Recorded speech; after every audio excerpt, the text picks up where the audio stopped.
ஒரு முக்கியமான விஷயத்தை இங்கே பதிய வைக்க விரும்புகின்றேன் உங்கள் மூலமாக. நேற்று முன்தினம் அரசு அறிவிச்சிருக்கிறது, அனைத்து சட்டமன்ற உறுப்பினர்களுக்கும் புதிய வாகனம் இந்த அரசு வழங்குவதாக முடிவெடுத்து அறிவிச்சிருக்கிறீங்க. இல்லை, எங்களுடைய திராவிட முன்னேற்ற கழகத்துடைய நிலைமை இந்த அரசில் சபையில் நான் பதிய வைக்க விரும்புகின்றேன். ஏற்கனவே தமிழ்நாடு அரசு கடும் நிதி நெருக்கடியில் இருப்பதாக மாண்புமிகு முதலமைச்சர் அவர்களே கூறி வருவதால் எங்களுடைய கழக தலைவர் மாண்புமிகு முன்னாள் முதலமைச்சர் திரு முத்துவேல் கருணாநிதி ஸ்டாலின் அவர்களின் அறிவுறுத்தலின் பேரில் திராவிட முன்னேற்ற கழகத்தைச் சேர்ந்த 59 சட்டமன்ற உறுப்பினர்கள் இவ்வாகனங்களை பெறுவதில்லை என்று முடிவெடுத்துள்ளோம்.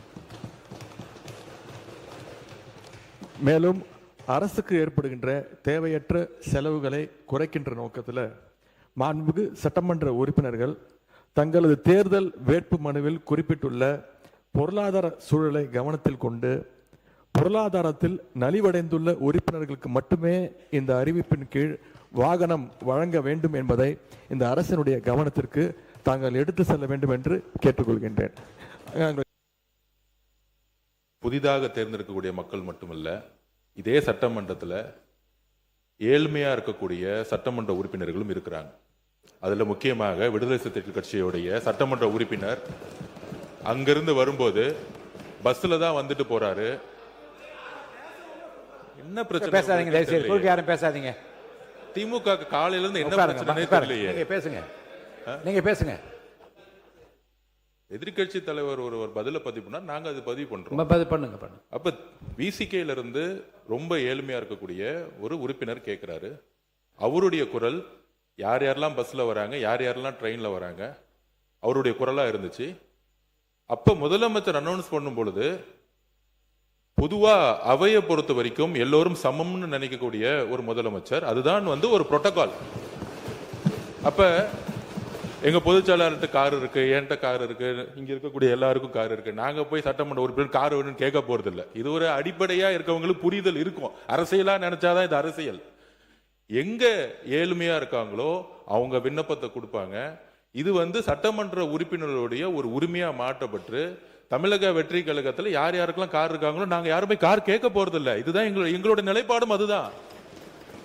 இதுதான் எங்களோட நிலைப்பாடும். எங்க கிட்ட 2-3 கார் இருக்கு, நாங்க போய் சட்டமன்ற உறுப்பினர் கார் கேட்க போறது இல்ல. நம்ம மன்னார்குடி எம்எல்ஏ சொன்னாரு, என்கிட்ட 4 கார் இருக்கு, ஆனா என்னுடைய தனிப்பட்ட கார்ல போகும்போது அரசு அதிகாரிகள் முன்பு அரசு கார்ல போனா நான் ஒரு மரியாதை இருக்கு.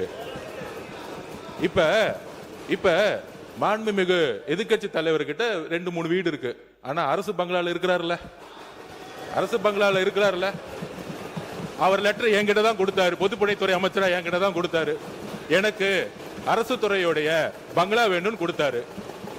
உடனே நம்ம கேட்க முடியுமா? மாண்புமிகு எதிர்கட்சி தலைவருக்கு 2-3 பங்களா இருக்கு, அதனால அரசு துறை பங்களா கொடுக்க மாட்டோம்னு சொல்ல முடியுமா? எங்களுடைய முதலமைச்சர் சொன்னாரு, அவர் கோரிக்கை கொடுத்தாரு, உடனடியா கொடுத்துருவோம்னு சொன்னோம். இது உடனே இல்ல இங்க இருக்கவங்க எல்லாருக்கும், அதாவது இங்க இருக்க எல்லாருக்கும் பங்களா கொடுக்கலாமான்னு கிடையாது. இது ஒரு புரோட்டோகால், அவ்வளவுதான். இந்த புரோட்டோகால்ல அமைச்சர்களுக்கு கார் கொடுக்கப்படுது, வீடு கொடுக்கப்படுது, 4 உதவியாளர் கொடுக்கப்படுறாங்க. அப்ப சட்டமன்ற உதவியாளர் கிடையாது, சட்டமன்ற வீடு கிடையாது. சட்டமன்ற உறுப்பினர்களுக்கு நீங்க உங்களுடைய தேர்தல் பத்திரத்துல கார் இல்லன்னு சொல்லலாம், வீடு இல்லன்னு சொல்லலாம், 10,000 ரூபாய் பணம் இருக்குன்னு சொல்லலாம். ஆனா எங்க கிட்ட பல்வேறு சட்டமன்ற உறுப்பினர்கிட்ட எங்க கட்சியில சொந்த வீடு இல்லாதவங்க இருக்காங்க, கார் இல்லாம இருக்காங்க. அது மாதிரி மற்ற கட்சிகளையும், தாவேகா மட்டுமில்ல, எல்லா கட்சியும் கம்யூனிஸ்ட் தோழர்கள் அங்கிருந்து வராங்க. அண்ணன் மாரிமுத்து அண்ணன் கிட்ட கார் கிடையாது. இதுதான் கம்யூனிஸ்ட் தோழர்களுடைய நிலைப்பாடு. அப்ப ஒரு அறிவிப்பு வரும் பொழுது இந்த கட்சியோடைய சட்டமன்ற உறுப்பினர், இந்த கட்சியோடைய உறுப்பினர்களுக்கு அறிவிப்பு வராது. முதலமைச்சர் பொதுவா எல்லோருக்கும் ஒரு அறிவிப்பை கொடுக்கிறாரு. அதுல தமிழக வெற்றி கழகத்தோட நிலைப்பாடு, ஏற்கனவே கார் இருக்கவங்க அப்ளை பண்ண மாட்டாங்க, இதுதான் நிலைப்பாடு. இது எல்லா கட்சியோட நிலைப்பாடு அப்படிதான். ஆனா அறிவிப்பு தனி செயலாளர் அறிவிப்பு ஒரு சட்டமன்ற உறுப்பினர் 3 லட்சம் மக்களை போய் பார்க்க வேண்டிய நிர்பந்தம் இருக்கு, அவரோட தொகுதிக்கு போக வேண்டிய நிர்பந்தம் இருக்கு, ஊர்ல இருந்து வர வேண்டிய நிர்பந்தம் இருக்கு. அதனால இது ஒரு உரிமையா பண்ணிருக்கார தவிர இதுல ஆடம்பரம், காருங்கிறது ஆடம்பரம் கிடையாது, மக்களை சந்திக்கக்கூடிய ஒரு தேவை. ஊழல் இல்லாத சட்டமன்ற உறுப்பினர்களுக்கு கார் இன்னைக்கு தேவையான மக்களை பார்க்க போனோம். அதுதான் நாங்க பதிவு பண்றோம். மாண்புமிகு எதிர்க்கட்சி தலைவர் அமைச்சர் அந்தஸ்தில் இருக்கிறார். அவருக்கு அது அவருடைய உரிமை, அரசாங்கம் தருகிறது.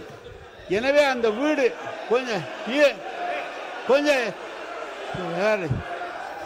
உட்காருங்க உட்காருங்க உட்காருங்க. எனவே உட்காருங்க. அவர் அந்த அரசாங்க வீட்டில் இருந்து பணியை கவனிக்க வேண்டும் என்பதற்காக அந்த வீட்டை கேட்டு வாங்கியிருக்கிறார். ஆனால் நான் கொஞ்சம் இருங்க, பேசி முடிக்கட்டும். பேசுறேன், நான் சொல்றேன், நான் சொல்றேன். நீங்க பேசுங்க. இப்ப நாங்க கார் வேணான்னு தானே சொல்றோம். உங்கள்கிட்ட வேணும் நான் கேட்கிறேன். கார் வேணான்னு சொல்றேன். அவர் சொல்றாரு 2-3 கார் வச்சிருக்கான், இங்க கூட அந்த நிலையில் தான் இருக்கு அப்படிலாம் சொல்றாரு. நான் கார் வேணாம், ஏற்கனவே அரசாங்கம் செலவு வைக்குது, கார் வேணான்னு சொல்றேன். அவர் உடனே முதல்ல ஏற்கனவே இருக்கிற தேர்தல் பணியில் இருந்தது 10,000 தான் இருக்கு, கார் இல்லைன்னு சொன்னா நீங்க தப்பு தானே. நாங்க சொன்னா கேஸ் போடுங்களேன், போடுங்களேன் கேஸ. ஏங்க உண்மைதானே சொல்றேன். உண்மை தேர்தல் நிற்கும் போது கொடுக்குற அவிடவிட்ல என்ன இருக்காதான் அதை கொடுக்க முடியும். எனவே எதை எடுத்தாலும் ஒரு குதர்க்கமாக பேசினா எப்படி சரியா இருக்கேன். அவரு நீங்க வீட்டில் வந்து காரு வேணான்னு தானே சொல்றோம், உங்களுக்கு செலவு கம்மி பண்ணுன்னு தானே சொல்றோம். அதுக்காக ஒருத்தர் நீங்க வந்து 4 வீடு வச்சிருக்க 3 வீடு வச்சிருக்கேன்னா தெரியுமா, அமைச்சருக்கு தெரியுமா என்பது தெரியல. அமைச்சர் இப்ப சொந்த வீட்டில் இருக்கிறார், ஆனா அந்த அரசாங்கம் அந்த வீட்டுக்கு வாடகை கொடுக்குது. அது தெரியுமா அவருக்கு? அமைச்சருக்கு வீடு சொந்த வீட்டில் இருந்தா கூட அதுக்கு வாடகை கொடுக்குறாங்க. அதை ஒண்ணு வேணான்னு எழுதி கொடுங்க. எதிர்க்கட்சி தலைவர் சொல்லும் பொழுது அவர் சொல்லக்கூடிய வார்த்தைகள் அரசியல் ரீதியா மாத்துற மாதிரி வார்த்தைகள் இருக்கு. அதாவது நான் பேசி முடிச்சிடுறேன். அவரு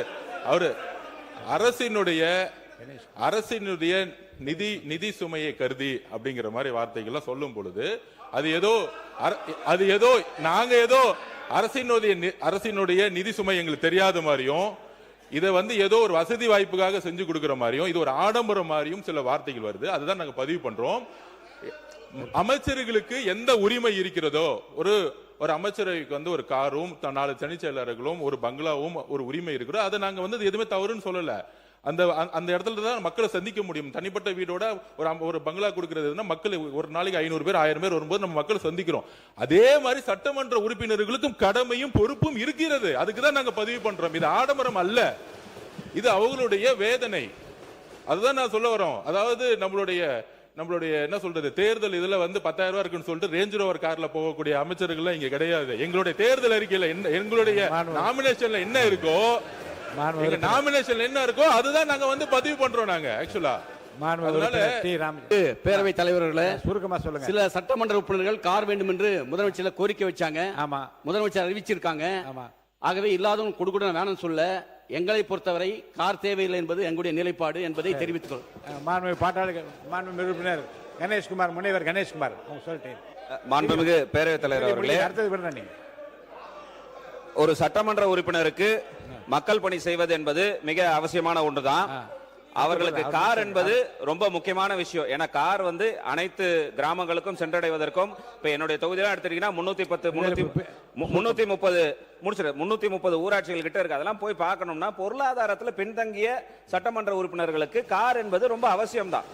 இப்ப என்கிட்ட எல்லாம் கார் இருக்கு, இப்ப எனக்கு எல்லாம் கேட்டீங்கன்னா கார் தேவையில்லை. அப்ப எங்களுடைய விருப்பத்தையும் கேட்டு, எங்க கட்சியிலே 2 பேருக்கு வந்து உண்மையிலேயே பொருளாதாரத்தில் பின்தங்கியவர்கள் இருக்கிறாங்க. மற்ற கட்சி உறுப்பினர்கள் நான் போன வாட்டி அங்க கேட்ட போது கூட 2ஆம் முறை சட்டமன்ற உறுப்பினராக இருப்பவர்கள் கூட பொருளாதாரத்தில் பின்தங்கியவர்கள் இருக்கிறாங்க.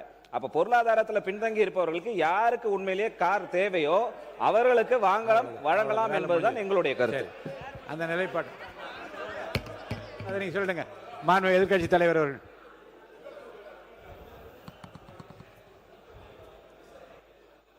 பேரவைத் தலைவர் அவர்களே, எங்களுடைய தலைவர் இதை அரசியல் செய்வதற்காக கிடையாது. இந்த அரசு பொறுப்பேற்ற முதல் நாள்லேருந்து சொல்வது கஜானாவை தொடச்சி வச்சுட்டு போயிட்டாங்க, கஜானால பணம் இல்லை என்பதுதான் தொடர்ந்து இவங்க வச்சிருக்கக்கூடிய குற்றச்சாட்டு. அது மட்டும் இல்லை, இவங்களோட தேர்தல் பிரச்சாரத்தில் இப்போ இருக்கக்கூடிய அமைச்சர்கள், சட்டமன்ற உறுப்பினர்கள், அவங்க இயக்கத்தை சேர்ந்தவங்க நிறைய பேர் சொல்லியிருக்கிறாங்க, தொடர்ந்து இலவசமாக கொடுக்குறீங்க, எல்லாத்தையும் இலவசமாக கொடுக்குறீங்கன்னு இவங்க குற்றம் சாட்டிட்டு இன்னைக்கு காரை இலவசமாக நீங்கள் கொடுக்குறீங்க. அது உங்கள் முதலமைச்சருடைய உரிமை. நாங்கள் எங்களுக்கு கார் தேவையில்லை, எங்களுடைய திராவிட முன்னேற்ற கழக உறுப்பினருக்கு கார் தேவையில்லை.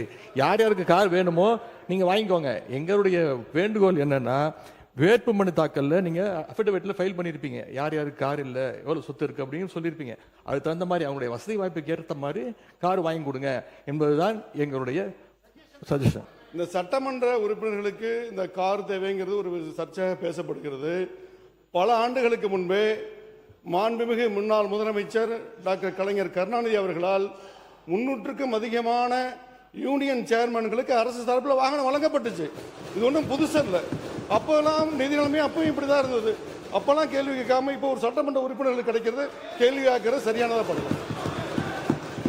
மாண்பு உறுப்பினர் ஏவா வேலு அவர்கள். மாண்புமிகு பேரவைத் தலைவர்களே, அன்னைக்கு அனௌன்ஸ்மெண்ட் என்னன்னா அனைத்து சட்டமன்ற உறுப்பினர் தான் அனௌன்ஸ்மெண்ட். நல்லா புரிஞ்சுங்க. ஆமா, இப்போ நாங்கள் சொல்கிறோம் அனைத்து சட்டமன்ற உறுப்பினர் சொன்னால் எல்லாம் சேர்த்து தான் சொல்லியிருக்கீங்க. ஆமாம், எங்கள் கட்சி தலைவர் சொல்கிறார் ஏற்கனவே வந்து அரசாங்கம் கடன் பட்டிருக்கிறது, விவசாயிக்கு முழுமையாக தள்ளுபடி செய்யலை, இப்படிப்பட்ட நிலையில் நமக்கு கார் வேணாம் அப்படின்னு எங்களை அறிவுரை சொல்கிறாரு. ஆனால் திமுக சார்பாக இருக்கிற 59 உறுப்பினர் தான் நாங்கள் எங்களுக்கு வேணான்னு சொல்கிற மொழியை அந்த பத்திர வேணாம் நீங்க வாங்காத அப்படின்னு நாங்க சொன்னோம். எங்களோட துணைத்தலைவர் அதான் சொன்னார். அதை புரிஞ்சிக்காம அரசியல் பண்றீங்க இதுல என்ன அரசியல் இருக்குது? ஒண்ணு. ரெண்டாவது, இப்ப 59 சட்டமன்ற உறுப்பினர் வந்திருக்கிறோம், எல்லாருக்கும் வீடு கொடுத்துருக்காங்க, கொடுக்க முடியாது. அரசாங்கத்துக்கு எப்பொழுதும் எதிர்க்கட்சி தலைவர் அந்தஸ்து இருக்கிற பொழுது அவர்கள் அமைச்சருக்கு இணையானவர்கள் என்று அமைச்சருக்கு என்னென்ன வசதியோ அந்த வசதி தராங்க. இது அரசாங்கம் போட்டிருக்கிறது. நீயே நானும் பார்த்துல அது புரோட்டோகால். அது அந்த புரோட்டோகால் அப்புறம் அரசாங்கம் தான் நீங்க கொடுத்துருக்கீங்க. அப்புறம் அரசாங்கமே கொடுத்துட்டால் குறை சொன்னா என்ன அர்த்தம்? அதுவும் தவறு. அதனால புரிஞ்சுன்னு பேசுங்க. ரெண்டாவது, நாங்க எங்களை பொறுத்த அளவுக்கு நீங்க கஞ்சாடை காட்டினாலே காட்டினாவே நாங்க ஒத்துழைக்கிறோம். ஆனா சட்டமன்றம் பெரும்பான்மையாக பிரச்சனைக்கு யாரு ஆளாகிறாங்க? அந்த பகுதியில் இருக்கிறதா பிரச்சனை எழுப்பி உங்களுக்கு ஒத்துழைக்கல. இல்ல மாண்பு உறுப்பினர் இல்ல, எல்லாருடைய ஒத்துழைப்பும். சட்டமன்ற உறுப்பினருடைய பணி வேறு, உள்ளாட்சி பிரதிநிதிகள் உள்ளாட்சியிலே தலைவராக இருக்கிறவருடைய பணி வேறு. அவங்க நேரடியாக ஒவ்வொரு இடத்துக்கும் சென்று பார்க்க வேண்டும். கொஞ்சம் தயவு செய்து சொல்றேன், கொஞ்சம் கேளு தம்பி. உள்ளாட்சித்துறை அமைச்சர் கொஞ்சம் இருங்க. காரு எங்களுக்கு வேணான்னு சொன்னதுக்கே இவ்வளவு கோவப்படுறீங்க. கொடுத்தேன்னு சொல்றாரு. ஒரு உள்ளாட்சி துறையில சேர்மனா இருக்கிறவரு, 30 பஞ்சாயத்தை பார்க்கிறவரு, 30 பஞ்சாயத்தை நிர்வாகத்தை பார்க்கிறவரு.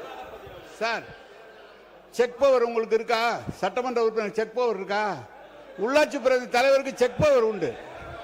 எனவே நீங்க வந்து உள்ளாட்சி தலைவர் கொடுக்குறோம். மாண்புமிகு பேரவைத் தலைவர் அவர்களே, மாண்புமிகு பேரவைத் தலைவர் அவர்களே, அண்ணா ஒரு நிமிஷம் மாண்புமிகு பேரவைத் தலைவர்களே, மாண்புமிகு மூத்த உறுப்பினர் கேட்டாரு சட்டமன்ற உறுப்பினர் செக் பவர் இருக்கான்னு அப்படின்னு. செக் பவர் இல்ல, ஒத்துக்கிறோம். ஆனால் மக்களுடைய எதிர்பார்ப்பு என்ன தெரியுமா? அந்த புதிய சட்டமன்ற எதிர்பார்ப்புன்னா, பெரும்பாலும் தேர்தலில் நாங்க பிரச்சாரத்துக்கு போகும்போது சொன்னது, நிறைய இடத்துல எம்எல்ஏவை நாங்க பார்த்ததே கிடையாது. எம்எல்ஏ வந்து ஓட்டு கேட்கும் போது வந்தாரு, அதுக்கப்புறம் வரவே இல்லை. மழை வரும்போது வரல, எங்க குறைய கேட்க வரல, ஏன் தொகுதியிலேயே அது இருந்துச்சு, எம்எல்ஏ ஆபீஸ் கூட இல்லைன்னு. அப்ப மக்களுடைய எதிர்பார்ப்பு என்னன்னா, சட்டமன்ற நாங்க தேர்ந்தெடுக்கப்பட்டு எங்களுடைய கோரிக்கையை நிறைவேற்றுறது எங்களை வந்து பாருங்கன்னு சொல்றாங்க. அப்ப பாருங்கன்னு சொல்லும்போது நடந்து போய் பார்க்க முடியாது. ஒவ்வொரு சட்டமன்றத்தை இடத்துல பார்க்கும்போது கிட்டத்தட்ட 3 லட்சம் பேர் இருந்தாங்கன்னா, இப்ப 7 வார்டு இருக்கு என் தொகுதியிலனா, 7 வார்டு வந்து நம்ம நடந்து போய் பார்க்க முடியாது. அப்ப இது வந்து ஆடம்பரம் கிடையாது. இது அரசியல் ரீதியா நம்ம வந்து அமைச்சருக்கு எப்படி வந்து மூத்த உறுப்பினர் சொன்னாரோ அது வந்து அரசே கொடுத்திருக்கும். சட்டமன்ற உறுப்பினர்களுக்கு இது ஆடம்பரம் கிடையாது. ஒவ்வொரு சட்டமன்ற உறுப்பினர் மக்களை போய் சந்திக்க வேண்டும் என்ற எண்ணத்தில் தான் மாண்புமிகு முதலமைச்சர் இந்த காரை வந்து அனௌன்ஸ் பண்ணியிருக்காரு. மக்களை சந்திக்க வேண்டும், இதுதான் முக்கிய கோரிக்கை. சந்திக்கும் போதுதான் அனைத்து டிபார்ட்மெண்டோடைய ஒவ்வொரு ஆபீஸ்க்குள்ள போய், இப்ப நீங்க வந்து உள்ளாட்சி துறையெல்லாம் இந்த ஆபீஸ்ல உட்கார்ந்துட்டு ஒரு சட்டமன்ற உறுப்பினர் கேள்வி கேட்கும் போது அந்த அதிகாரிகள் உள்ளபடியே ஒரு பயம் வரும்.